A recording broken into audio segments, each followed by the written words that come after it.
face. Explosif, effectivement. Voilà. Absolument. C'est un sujet qui nous concerne, qui nous inquiète, la crise énergétique. Est-ce qu'on va arriver à passer l'hiver? Pour traiter ce débat, c'est Madame Valérie Faudon que l'on reçoit, déléguée générale de la Société française de l'énergie nucléaire, la SFEN, mais également Fabrice Coudour, qui est secrétaire fédéral de la Fédération nationale mines et énergie pour la CGT, et il est donc également hydraulicien au sein du groupe EDF. Bonjour à tous les deux, Valérie, bonjour Fabrice. Bonjour. Alors voilà, je vais vous dire, auditeurs de Sud Radio, on est dans la... Écoutez Myriam, dans 30 secondes, nous allons être dans le noir. Nous avons décidé de faire cette émission dans le noir. Nous allons anticiper les coupures de EDF que l'on nous annonce. Oui, vous savez, nous allons mettre 3 pullovers, nous n'allons plus nous doucher, nous allons baisser de 5 degrés le chauffage, les thermostats vont être en agonie à peu près finale ou en soins palliatifs. Attention, est-ce qu'on peut baisser? Attention, allons-y. Voilà, nous sommes là. Non, je sûr, c'est pas le couvre-feu, mais nous sommes avec avec Valérie Faudon et Fabrice Coudour. Mais Valérie Faudon est en studio, Fabrice Coudour est en Zoom, et avec Ala Oukili et avec Thibaut Sadler, nous essayons de parer au plus pressé parce que pour nous, le service de l'auditeur est. Alors, qu'est-ce qui se passe? Alors, on va écouter ce qui se passe. On va d'abord écouter le sénateur communiste, le député communiste, le sénateur, excusez-moi, communiste Fabien Gay. Voilà ce qu'il a dit. Écoutez son cri du cœur il y a quelques jours. Vous avez cassé les tarifs réglementés de l'énergie. Vous avez libéralisé le marché. Vous avez créé ce système abscon qui dépece EDF et qui lui demande de donner une partie de son énergie produite par le nucléaire, 25%, à ses concurrents directs. Alors Fabrice Coudour, bonjour. Bonjour. Bonjour, vous êtes secrétaire général de la FNE-CGT, vous êtes hydraulicien au sein du groupe EDF. Franchement, on voudrait un peu raconter l'histoire. Qu'est-ce qui s'est passé pour qu'on en arrive à ce que la France considérait, moi je suis le Huron et l'Iroquois de service, qu'est-ce qui s'est passé? On était effectivement numéro un en Europe, avec le nucléaire, avec EDF, qui était avec ce monopole-là. Qu'est-ce qui s'est passé, Fabrice Coudour, pour qu'on en arrive à ce que vient de dire Fabien Gay, la concurrence, l'explosion des prix, et surtout, on ne sait pas à quelle sauce nous allons être éclairés cet hiver. Qu'est-ce qui s'est passé? Écoutez, déjà, c'est un excellent résumé de Fabien Gay il y a quelques jours. Et puis merci pour cet échange, parce que c'est vrai qu'on a besoin de se parler vrai sur l'énergie. Et il faut dire que ce qui se passe, c'est pas une fatalité. On arrive au bout de 20 ans de business et de trafic autour de l'énergie, oui, qui n'ont fait que détruire les 50 ans de l'entreprise nationalisée EDF-GDF et donc le service public, ce que vous figuriez juste avant. La situation, elle a 2 causes que l'on cherche à masquer, enfin que le gouvernement cherche à masquer, derrière la guerre en Ukraine qui ne fait qu'amplifier les choses. Les raisons de la situation, c'est pour nous, c'est les choix politiques, évidemment, et intimement lié à ces choix, le marché de l'énergie. Ça a 2 angles qui nous semblent importants d'aborder. Oui. C'est l'angle technique et l'angle économique. Sous l'angle technique, ça fait 20 ans que la ligne politique du profit et de la rentabilité pousse à fermer des moyens de production, comme les centrales à charbon, Fessenheim, ou des sites de stockage, gaz par exemple, et également à abandonner, mais je pense que Madame Faudon, elle y viendra aussi, des projets de dimensionnement comme Astrid. Et alors qu'on sait tous que la consommation augmente par la démographie, par la numérisation, par la climatisation, etc., tout ce qui a fait l'évolution technologique. Bien sûr. Donc un jour de rentrée scolaire, je trouve que c'est de bon ton de se dire qu'on est face à une équation de 6e. On a d'un côté les moyens de production qui baissent, les sites de stockage de gaz qui se ferment, et en face, des besoins qui augmentent. Alors ça amplifié par la crise, bah oui, on est au pied du mur. On est au pied du mur, mais il faut comprendre pourquoi. Et tout ça parce qu'on raisonne profit et optimisation par rapport à des prévisions. Juste pour vous donner un petit exemple. Allez-y. Depuis 2007, on est passé de 140 000 mégawatts de puissance installée électrique pilotable à 102 000, ce qui ne permet pas de gérer les aléas. on a aussi perdu 1,5 milliard de mètres cubes de capacité de stockage gaz par la fermeture de sites. Tout ceci, bien sûr, comme ça a été rappelé par Jean-Bernard Lévy dans certaines conférences récemment, en dégraissant les effectifs le patron de l'EDF, le patron de l'EDF et sans remplacement de la puissance pilotable. On a pensé que le marché a dicté que c'était suffisant. Alors justement, mais est-ce que l'on ferme les casernes de pompiers parce qu'il n'y a pas d'incendie? Heureusement, non. Dans l'énergie, la maison, elle a déjà trop brûlé et il faut stopper l'incendie. Alors on va après, si vous me permettez, sous l'angle économique, et j'en ai pour 2 secondes. Non, mais vous allez continuer à parler. Allez-y. On a fait que faire vivre le sacro-saint marché.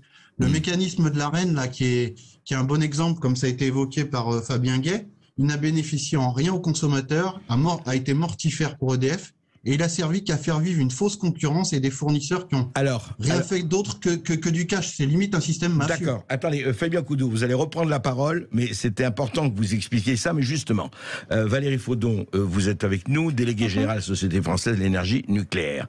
Et effectivement, il y a 2 questions quand même dans ce que disait Fabrice Coudour. Pourquoi fermer des centrales? Pourquoi fermer ceci? Pourquoi fermer cela? Pourquoi les mégawatts ne sont plus du tout, enfin les chiffres en tout cas ne sont plus des télémels depuis 2007? Et surtout, cette histoire d'Arenh dont on a parlé pendant la campagne. Et cette espèce, alors là vraiment pour nous, c'est je dirais même pas de l'algèbre trigonométrique.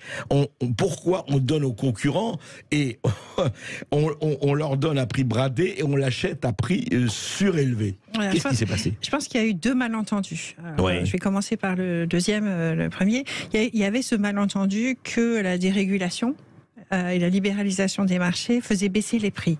Et c'est vrai qu'on l'avait vu par exemple dans le marché des télécoms et qu'il y a eu l'idée au début des années 2000 que si on libéralisait le marché de l'électricité, les prix allaient baisser. En fait, les prix ont augmenté du fait de la libéralisation. Et en fait, je pense qu'ils n'ont pas reconnu que c'était pour faire de l'électricité, il faut des infrastructures, publiques, il faut des infrastructures qui s'amortissent sur 20 ans, 30 ans, 40 ans. Il faut un vrai service public et il faut des prévisions avec des monopoles naturels, exactement. Et que donc ça ne fonctionnait pas avec un marché à un jour, voilà. Donc ça c'est un premier malentendu. Et ce qui est pour moi symptomatique, c'est les premiers à avoir régulé, c'est les Anglais. Alors, les Anglais qui sont les apôtres de la libéralisation, c'est les premiers à avoir régulé, puisque quand ils ont lancé le chantier de Hinkley Point, de construction de 2 EPR là-bas, ils ont remis une réglementation forte. Donc ça, c'est le premier malentendu. Le deuxième malentendu, c'est qu'on n'avait pas besoin, et ça monsieur l'a bien expliqué, de moyens pilotables. L'électricité, ça ne se stocke pas. Ça veut dire qu'à tout instant, il faut avoir, et la demande change toute la journée. Elle varie toute la journée. Elle varie en fonction de la température, elle varie en fonction de la consommation. Est-ce que nous sommes le là, matin, le soir. Là, il fait nuit, il fait pas nuit, bon, etc. Donc, en fait, il faut à chaque moment, comme ça ne se stocke pas, qu'il y ait les moyens de production nécessaires qui soient là pour satisfaire la demande. Et en fait, il y a 2 types de moyens. Il y a les moyens renouvelables, mais qui ne fonctionnent pas tout le temps, comme l'éolien, le solaire, et puis il y a les moyens dits pilotables qui, eux, fonctionnent à la demande. Et là-dedans... les moyens pilotables, les centrales nucléaires... Les centrales nucléaires, les centrales à charbon, les centrales à gaz et l'hydroélectricité. Alors, juste pour rappeler aux auditeurs de Sud Radio, Valérie, combien, jusqu'à présent, les centrales nucléaires fournissaient d'électricité en pourcentage déjà à la France? 70%. Donc nous, 70%. Historiquement, on a beaucoup de nucléaire. Pourquoi? C'est parce qu'on n'a pas de gaz et pas de charbon. Donc dans les années 70, on faisait l'électricité avec du fioul. C'est absolument incroyable, à 70%. Et puis quand il y a eu le choc pétrolier, la France est évidemment sortie du fioul. Le choc pétrolier en 73, EDF était le premier consommateur de pétrole en France. C'est incroyable d'imaginer ça, ça paraît tellement loin. 73. Et donc on a fait le programme nucléaire, on est sorti du fioul. Et comme on n'avait pas de gaz et pas de charbon, les Anglais avaient du gaz et du charbon, et les Allemands ils avaient du charbon, nous on est allé complètement nucléaire, d'où cette part importante mais qui nous rend service aujourd'hui. Alors pourquoi je vais vous dire ça? C'est qu'en fait la raison pour laquelle il y a eu beaucoup de moyens fermés, mis à part les gouvernements anti-nucléaires qui ont fermé les centrales nucléaires, typiquement là, en Allemagne, il y a le fait qu'en fait on cherche à lutter contre le réchauffement climatique, et les charbons et le charbon en particulier est extrêmement émetteur de gaz. Oui, mais pas le nucléaire. Non, mais on a fermé beaucoup de charbon et de gaz. Enfin, enfin, je veux dire, en France, par exemple, on a fermé des centrales à fioul et des centrales à charbon, on a fermé pour 10 gigawatts. Donc 10 gigawatts, c'est un 6e du parc nucléaire.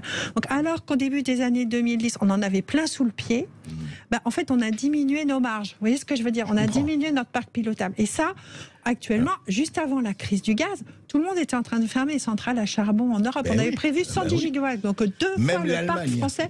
On avait prévu que 2 fois le parc nucléaire français ferme autour de nous. Donc on a commencé à tirer l'air, il n'y a plus de moyens pilotables.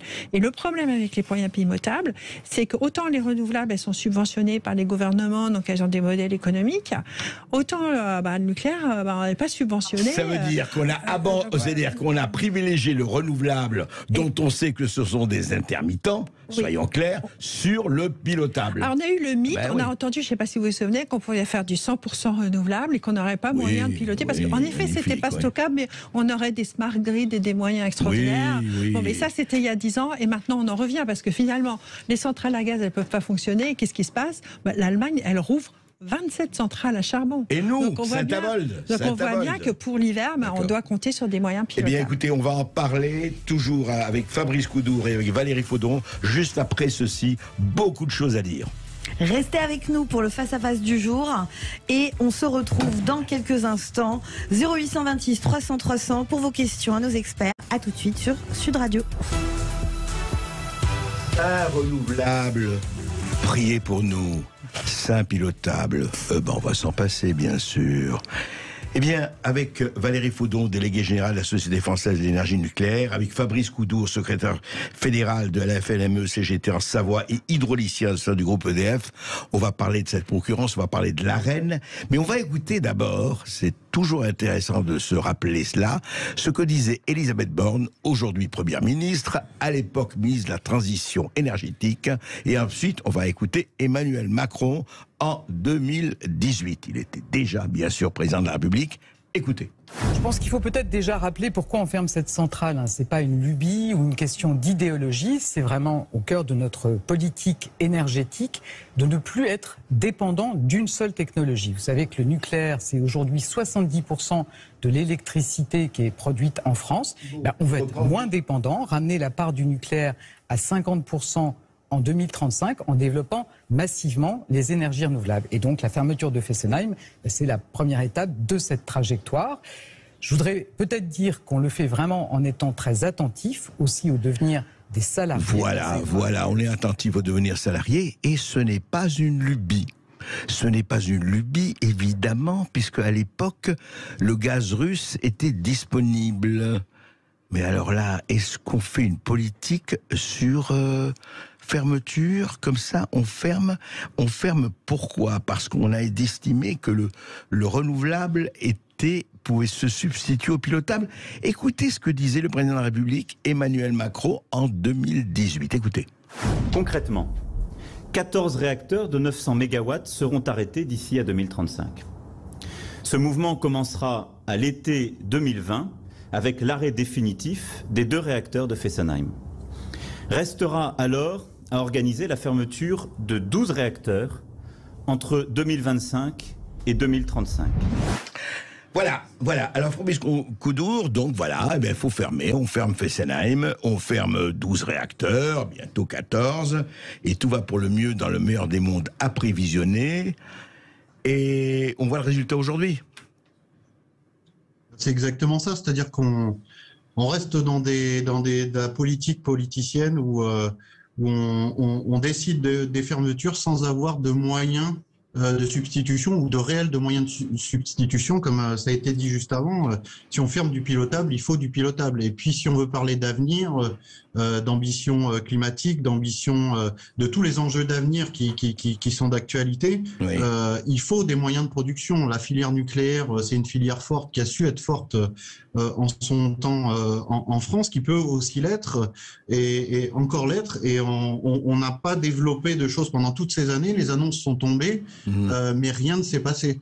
Pendant la campagne présidentielle, Emmanuel Macron a fait un revirement à 180 degrés en annonçant des ouvertures de nouveaux IPR ou de SMR.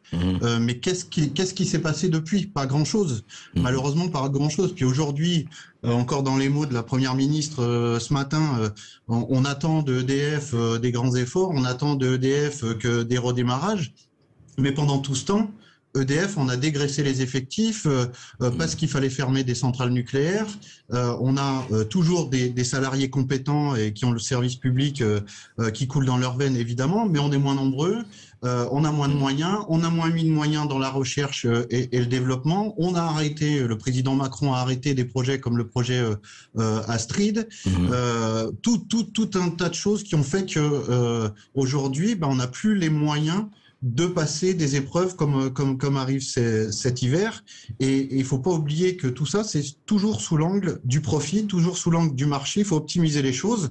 Et on voit bien que ça vient s'ajouter. Mais Fabrice Coudot, excusez-moi, quel angle du profit, quel angle du marché? À partir du moment où nous achetons aujourd'hui du gaz de schiste aux Américains, du gaz de schiste interdit en France, moi je veux bien, et tout à fait interdit d'exploration, on l'achète plus cher. Et surtout, là c'est le pétrole. Vous savez que la Russie vend du pétrole à l'Inde, à l'Arabie Saoudite, à la Chine, qui nous les revend. Nous rachetons aujourd'hui du gaz russe à plus cher par l'entremise des Chinois, des Indiens et même de l'Arabie Saoudite.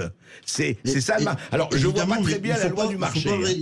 Ouais. Il ne faut pas raisonner uniquement sur cet instant T. C'est bien tout ce qui s'est passé depuis ces dernières années qui a amené des logiques de pilotage des entreprises, des groupes de l'énergie, du système énergétique qui nous ont conduit à tout ça. Quand on a une politique de profit, il faut dégager du dividende. Pour tous ceux qui spéculent, pour tous les actionnaires, mais ces dividendes, c'est de l'argent en moins pour la recherche, par exemple. C'est de l'argent en moins pour le développement, c'est de l'argent en moins pour la construction. Et en fait, on prend un retard phénoménal. En 20 ans, qu'est-ce qu'on a fait réellement pour renforcer notre système, pour avoir une vraie souveraineté énergétique? Comme vous l'avez dit au départ, pas grand-chose en fait. On a des belles paroles. Toujours pareil, le gouvernement a des belles paroles pour masquer la réalité et certainement pas pour amener des réelles solutions. Alors Valérie Faudon, effectivement, expliquez-nous. Moi je pense qu'il y a aussi un point qui est essentiel, qui a vraiment été important dans la politique française depuis 2012. C'est un aspect, j'allais dire idéologique, c'est un peu négatif, mais en fait il y avait politique en tout cas sur 2 points. Le premier, c'est qu'on allait diminuer notre consommation d'électricité. Alors ça, maintenant on est revenu dessus, mais c'est récent, ça date de 2 ans. On disait on va diminuer notre consommation d'électricité. En fait c'est le contraire, puisque pour sortir du pétrole et du gaz, donc pour réussir la transition énergétique, il faut augmenter la consommation d'électricité, puisque typiquement le bon exemple c'est la voiture électrique. Voilà.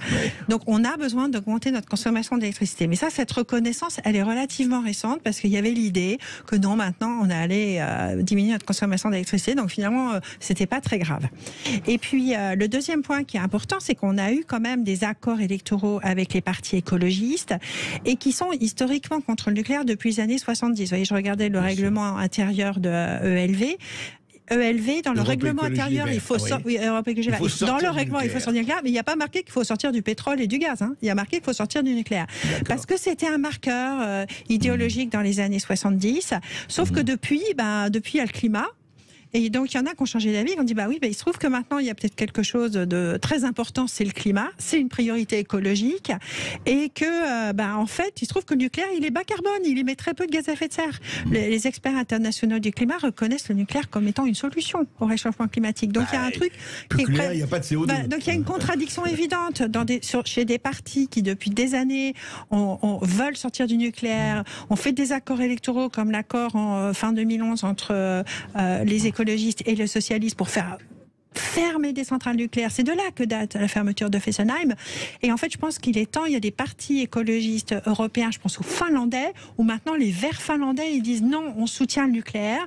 Le vent vraiment est en train de tourner dans plein de pays d'Europe. Et je pense qu'il est temps que les écologistes français, mais aussi LFI, ils fassent aussi leur tournant et qu'ils se disent, le climat, c'est peut-être la priorité. Voilà. Oui, qu'ils ne pensent pas qu'il ne faut pas que l'arbre idéologique cache la forêt de la réalité. Exactement. Il faudrait que le réel frappe un peu à la porte. Quand on voit là, en Allemagne, c'est incroyable parce que les écologistes en Allemagne, les organisations. Et attendez, ils rouvrent les centrales à charbon par centaines. Voilà, parce qu'ils ont fermé, parce qu'ils ont soutenu la fermeture des centrales à nucléaire. Vous savez qu'il y en a toujours 3 qui fonctionnent en Allemagne, 3 réacteurs. Ils n'ont toujours rien annoncé sur le fait qu'on allait les garder, alors que les industriels disent OK, on peut s'organiser pour les garder. Ils préfèrent rouvrir des centrales à charbon. Je vais vous donner quelques chiffres importants. Une centrale nucléaire en France, c'est 4 grammes de CO2 par kilowattheure. C'est l'unité de 4 grammes de CO2 4 grammes. Une centrale à charbon, c'est 1000.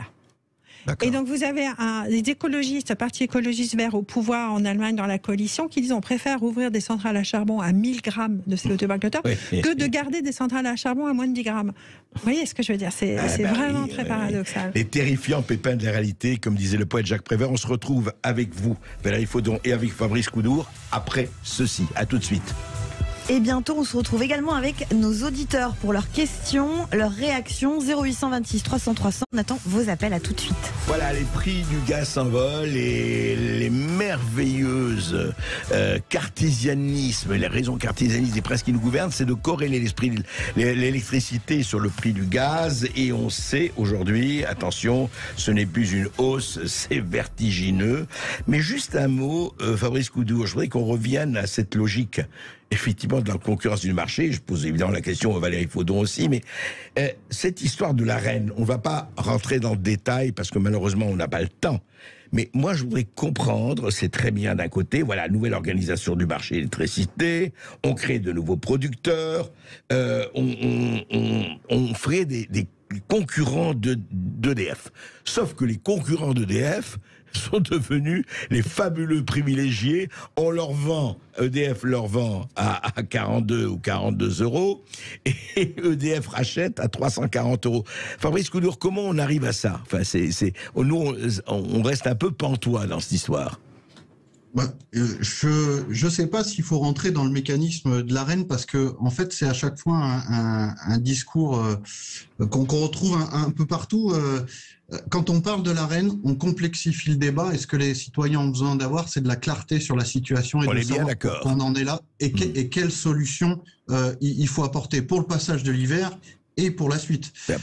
L'Arenh, c'est factuel, n'a fait que je dirais qu'achever la bête EDF en nourrissant les spéculateurs à côté. Maintenant, on est au pied du mur. Quelle solution on peut apporter et comment on va passer cet hiver? Je pense que on peut débattre du principe et du mécanisme de l'Arenh. Je suis d'accord. Mais alors pour vous, quelle solution? Alors avançons, puisque d'accord. Pour vous, quelle solution aujourd'hui, ici et maintenant? Déjà, il faut se dire que le passage de l'hiver, ça pourrait être la double sentence, hein. La sentence technique et puis la sentence sur les factures. On en parle déjà. Mais ça ne doit pas occulter les décisions à prendre pour l'avenir.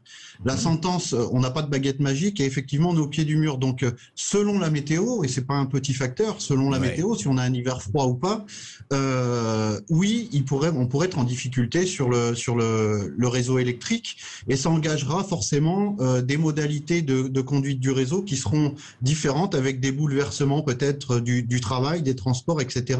Mais on se rendra compte plus que jamais que l'énergie, c'est un bien vital et pas un bien marchand. Sur l'aspect des factures, ça peut pas être la double sentence pour les citoyens, pour les industries, pour les professionnels, puisque si déjà techniquement c'est compliqué, on peut pas non plus leur demander encore de payer plus cher.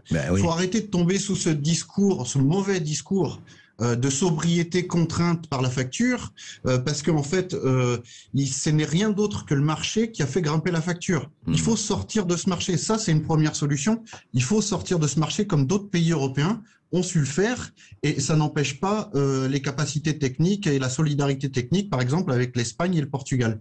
Donc, la première des solutions, c'est sortir du marché, mettre fin à ce principe d'Arenh, et effectivement, pour les particuliers, abaisser la TVA à 5,5% pour les particuliers, revenir aux tarifs réglementés de vente d'électricité et de gaz pour tous les autres, collectivités, associations, professionnels, PME, PMI, éventuellement des aides pour les très gros consommateurs, mais il faut sortir de ces ces effets d'annonce, de ces mesurettes ou ces nationalisettes d'EDF qui sont annoncées par le gouvernement, qui n'amèneront rien du tout, de ces mesurettes autour du bouclier énergie qui seront des pansements sur une jambe de bois. Il faut vraiment agir, un vrai débat parlementaire, comme l'a demandé Fabien Gay hier sur vos antennes, et des vraies décisions avec un État stratège et non pas un État actionnaire.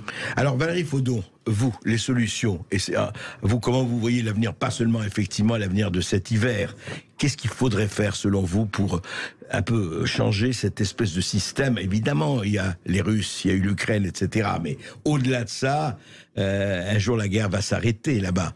Oui, je pense qu'il y a deux sujets. Alors, je ne voudrais pas être trop technique, il y a le sujet de la protection des consommateurs. Et puis, il y a le sujet européen de l'organisation du marché de l'électricité au niveau européen, du fameux marché de gros. Donc, je vais commencer par le premier. Donc, les pays s'échangent et s'achètent mutuellement de l'électricité, ce qui est plutôt bien, parce que ça contribue à la sécurité d'approvisionnement. Vous voyez, d'habitude, nous, on exporte beaucoup. On exporte 10% de notre production chaque année. Donc, on aide les autres pays. Il faut voir que quand nous, on exporte en Allemagne, on remplace une centrale à charbon ou à gaz, donc c'est plutôt bon pour l'environnement. Bon, là, en ce moment, on a des difficultés à cause des problèmes de raison. Mais du coup, on assure la sécurité d'approvisionnement en important des autres pays. Donc ça contribue à la sécurité d'approvisionnement européenne. Le problème, c'est que ce marché, il fonctionne avec un système qui établit le prix du marché de gros sur les centrales à gaz. Donc c'est pour ça qu'actuellement, ce qui est aberrant, pas du tout, ce qui est complètement aberrant, qui est un vieil héritage des énergies fossiles du marché il y a 20 ans ou 30 ans, qui était dominé par le gaz et le charbon. Donc c'est important, je pense que ça, la présidente de la Commission l'a dit, de prendre acte qu'aujourd'hui, les énergies dominantes et les énergies du futur, c'est le nucléaire et les renouvelables. Et donc, il n'y a aucune raison, comme vous l'avez dit, alors que le nucléaire va produire à 60 € pour que le prix, à 70% de notre production, plus de renouvelables, on parle du gaz en France. Les gens ne comprennent pas pourquoi le prix du gaz a une influence sur l'électricité française qui est produite avec du nucléaire et des renouvelables. Voilà. Donc ça, c'est important. Il y a une réunion à Bruxelles la semaine prochaine. Il y a quand même autant l'Allemagne, la France a mis une proposition très tôt sur le marché. Bon, l'Allemagne réagissait, maintenant tout le monde a l'air d'accord pour avancer. Et ensuite, il y a la question des consommateurs. C'est vrai qu'il y a eu un dispositif qui s'appelait le bouclier tarifaire pour limiter l'augmentation de l'électricité en 2022 à 4%. Alors, il faut voir, j'entends des gens qui se plaignent en disant que la facture augmente avec 4%. Mais en Angleterre, ils ont annoncé qu'au 1er octobre, ils augmentent à 80%. Donc il faut voir quand même que ça a été efficace pour protéger les Français, en tout cas en 2022. Mais ça a été extrêmement coûteux. Donc en gros, ça a été financé de deux manières. On a réduit les taxes sur l'électricité. Ça, je pense que c'est un truc pérenne à faire, parce que l'électricité, c'est bas carbone. Il faut favoriser l'électricité par rapport au gaz. En France, l'électricité est plus taxée que le gaz. Et puis la deuxième chose qu'on a fait, et ça c'est vraiment à corriger, c'est qu'il y a quand même 7 milliards qui sont tombés sur le bilan d'EDF. EDF a payé une grosse partie de la facture avec cette histoire comme quoi ils devaient acheter plus cher et vendre moins cher, voilà, à leurs concurrents. Donc ça, c'est vraiment deux choses. Et donc il faut trouver un nouveau système pour 2022 sur ce. Pour je suis d'accord. Et c'est pour ça, moi, Fabrice Coudour, quand vous dites que l'Arenh c'est anecdotique, moi, je veux dire, excusez-moi, cette histoire de concurrence, elle est typique, mais elle devrait vous faire réagir. Elle est typique de cette espèce de comment dire, d'arnaque à la concurrence. Pour moi, c'est terrifiant. Je veux dire, pour moi, et pas seulement pour moi, qu'on voit, moi je comprends pas, quand je vois que EDF est obligé et sommé de racheter quelque chose qu'elle vend à des concurrents, à des faux concurrents qui sont là, qui font rien, qui apportent ou quoi, qui apportent rien, et qui sont obligés de racheter à 10 fois le prix. C'est dingue, quoi. Effectivement, c'est pas anecdotique et effectivement, ça a des effets sur EDF pour faire vivre une concurrence artificielle. Voilà. 7 milliards en plus, 7 milliards. On a mis en place un marché pour faire baisser les prix et on maintient toutes les modalités du marché pour faire vivre la concurrence. Par l'Arenh notamment. Donc en fait, on est bien d'accord que c'est pas un sujet anecdotique. Ce que je dis, c'est que quand on parle d'Arenh et de ses complexités, on vient perdre la compréhension du citoyen, la compréhension dans le parlons vrai. On a besoin que tout le monde comprenne là où on en est et pourquoi on en est là. Et en fait, quand on rentre dans cette technique, on perd la population. Ensuite, quand on vient, l'autre exemple, c'est quand on se dit il faut décorréler l'électricité et le gaz dans les modalités du marché européen. Si on se dit qu'il faut conserver le marché, Oui, effectivement, il faut les décorréler. Mais sauf ce qu'on dit, nous, politiquement, côté CGT, c'est que c'est le marché qui nous cause problème. C'est lui la source des maux. Chercher des autres modalités, c'est réaffirmer son existence. Et nous, on pense qu'il faut en sortir. C'est vrai, Fabrice Coudou. Le problème, c'est que ce que vous posez, et c'est légitime, le problème, c'est qu'il faut que les autres pays européens vous suivent. Enfin, suivent le fait qu'ils acceptent, eux, de sortir du marché. Alors, l'Espagne et le Portugal, c'est intéressant de voir ce qui se passe. Et à suivre, hein, effectivement à suivre. Mais moi, ce qui me frappe, et je pose la question à vous deux, c'est qu'aujourd'hui, on a l'impression de quelque chose. Alors, je parle du consommateur. Ils se sont dit, attention, série de conseils, multipliez les éco-gestes, réduisez votre consommation. Et moi, j'ai l'impression qu'on continue à dire, voilà, il y a le paradis écologiste, et je n'ai rien contre l'écologisme, et pour l'environnement, au contraire, c'est très important. Mais au nom de cela, je rappelle que la France, maillot jaune, produit moins de 1% du CO2, et alors qu'on laisse la Chine, la Russie, l'Inde, etc., et on sait très bien que ça ne traverse pas les frontières, ça fait rigoler. Et je veux dire, encore une fois, on est dans... Allez, punissez-vous, repentez-vous, c'est vous qui êtes vraiment ces consommateurs, vous ne comprenez rien à rien, vous vous laissez aller. Moi, je ne sais pas, il y a quelque chose qui me gêne profondément là-dedans. Fabrice Coudour. Oui, c'est sûr. Et puis bientôt, pour ajouter à votre discours, on vous dira c'est normal de payer plus cher. C'est même bon pour vous de payer plus cher parce que comme ça, vous allez moins consommer. Les énergies, elles s'opposent pas. Nous, on les oppose pas. Elles sont toutes complémentaires. On a besoin d'énergie pilotable, on a besoin d'énergie renouvelable, on a besoin de répondre aux défis climatiques et à tous les enjeux d'avenir. Mais par contre, il faut arrêter ce discours autour de l'abondance. Comme j'ai dit tout à l'heure, il faut arrêter ce discours autour de dire c'est normal de payer plus cher parce que non, c'est pas normal de payer plus cher. Les coûts de production, même s'ils ont un peu évolué, ils sont très loin, mais très très loin des coûts du marché. Et en fait, c'est bien je me répète, mais c'est bien le marché qui est source de nos maux, et c'est bien là-dessus qu'il faut réfléchir.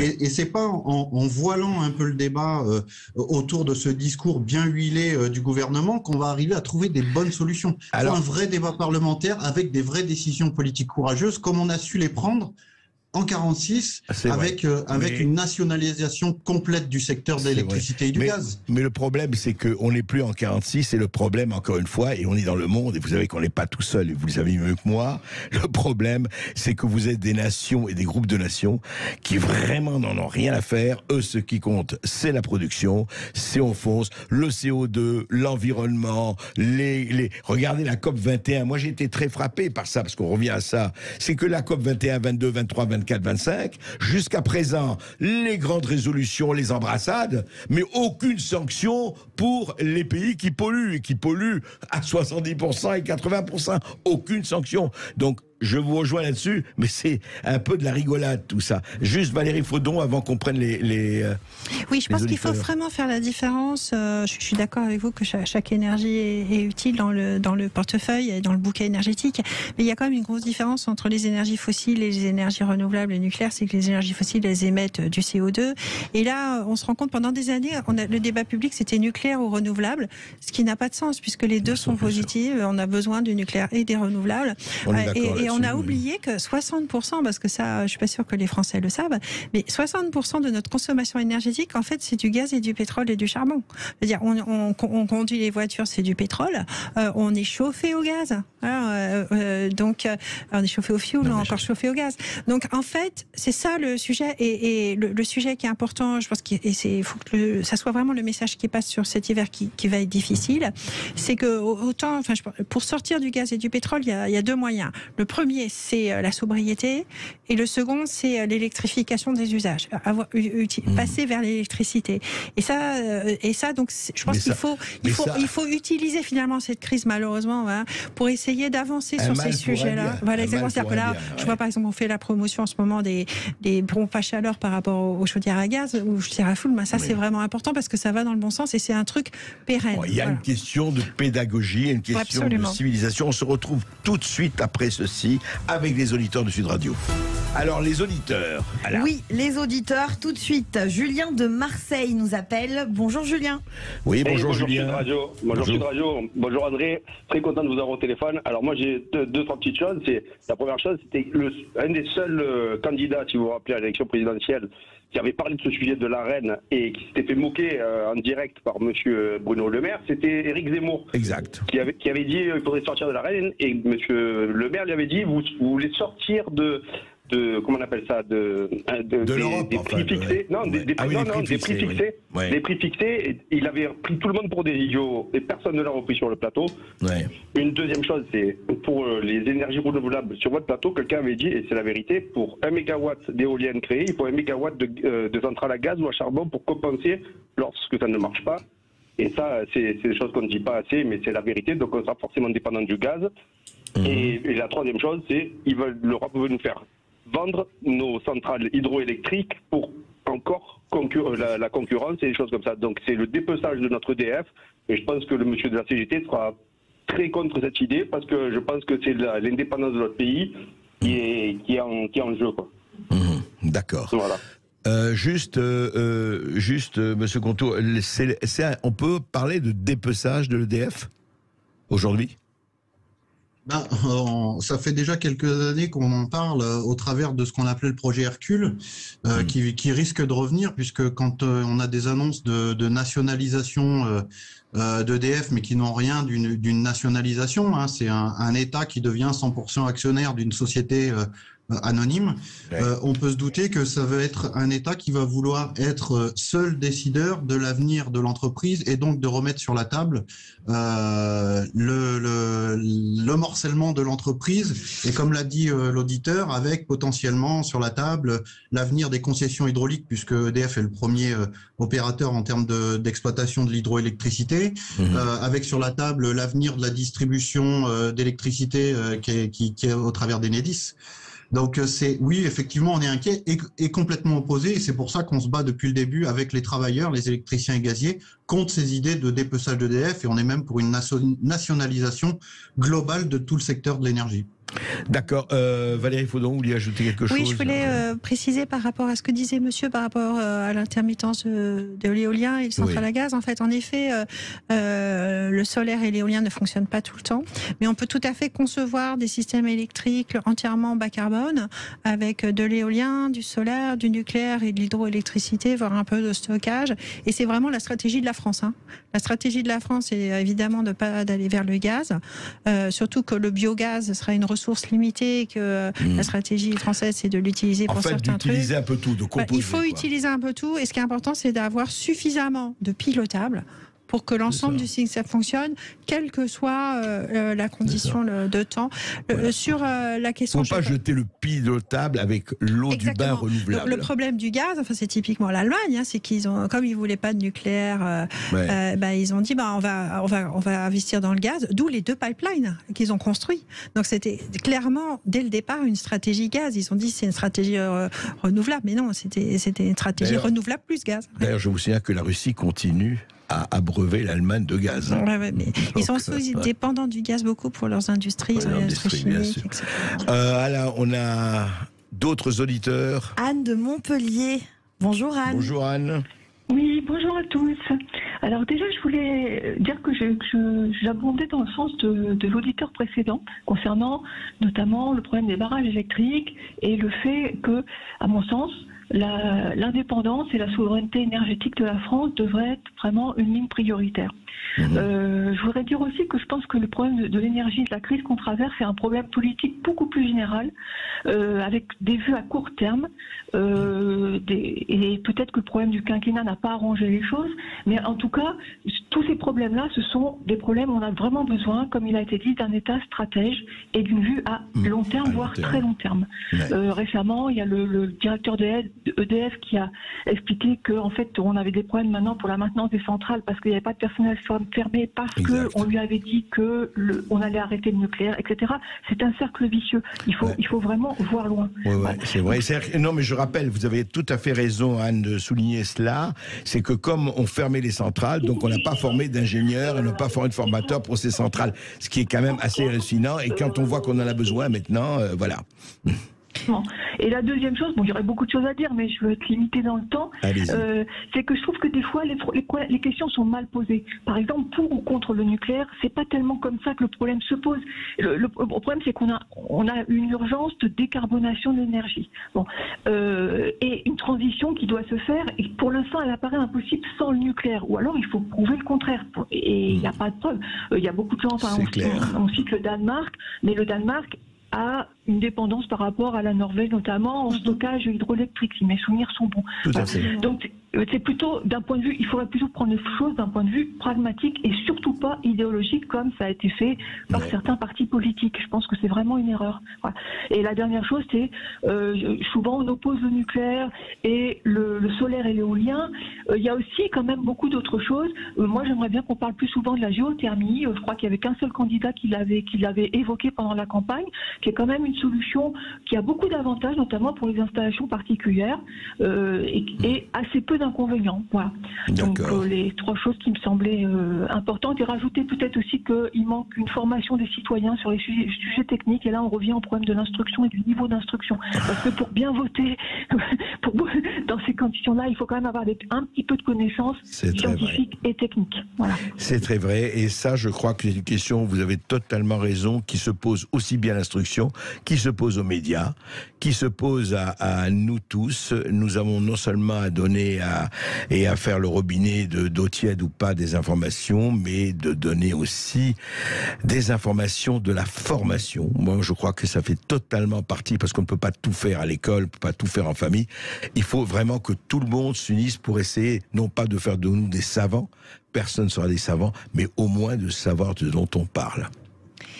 Oui, je voudrais abonder dans votre sens, madame, sur deux points. Alors, le dernier, les Français ne savent pas, par exemple, il y a beaucoup de sondages là-dedans, que la moitié des Français ne savent pas que le nucléaire n'émet pas ces gaz à effet de serre. Voilà.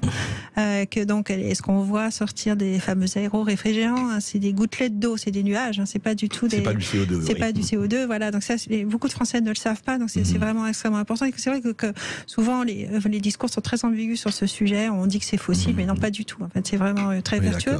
Et puis l'autre point que je voulais dire sur les temps longs, c'est important, c'est qu'une bonne stratégie, non seulement pour le nucléaire, enfin un EPR, ça va durer 60 ans, donc le temps de le construire, etc. Donc c'est forcément des décisions de très long terme. D'ailleurs, donc c'est des décisions d'État. On voit bien qu'on retrouve l'histoire du service public, des infrastructures stratégiques, des infrastructures de service public. Mais ce qui est aussi important dans ces stratégies, c'est qu'elles soient robustes. C'est-à-dire qu'il y a des scénarios en disant mais alors, si tout va mal, est-ce qu'on est quand même solide? Voilà. Tout d'un coup, si les Russes arrêtent le gaz, est-ce que nous, on est dépendants des... Voilà. Et ça, c'est quelque chose qui a été un peu oublié, je pense. Parce qu'on n'a jamais pensé au long terme, et on ne pense pas que oui, des guerres peuvent se passer, oui, des tremblements de terre, oui, des Fukushima, etc. Ou alors, miser sur des... On dit oui, mais non, le problème du stockage est résolu. Ben, pas du tout. Le problème, aucun grand pays aujourd'hui n'a un système de stockage à grand GSL. Donc en fait, de miser sur des technologies qui n'existent pas. On est d'accord. C'est pas solide, c'est pas une stratégie solide. Merci beaucoup à Fabrice Coudour, secrétaire général de la FNME-CGT, en Savoie, hydraulicien au sein du groupe EDF, et merci à vous, Valérie Faudon, déléguée générale de la Société française de l'énergie nucléaire. À la demain. Oui. Absolument. Merci de nous avoir tous suivis. Vous retrouvez tout de suite Brigitte Lahaye. Brigitte Lahaye, donc, qui va nous parler de la réaction sexuée face aux émotions. Est-ce que les hommes et les femmes, donc, réagissent de la même manière? Et bien entendu, demain, c'est vendredi. Et vendredi, c'est la culture dans tous ses états. Avec André Berkoff et Céline Alonso, ils recevront l'écrivain Alexandre Jardin. Et nous, on se retrouve lundi. Merci.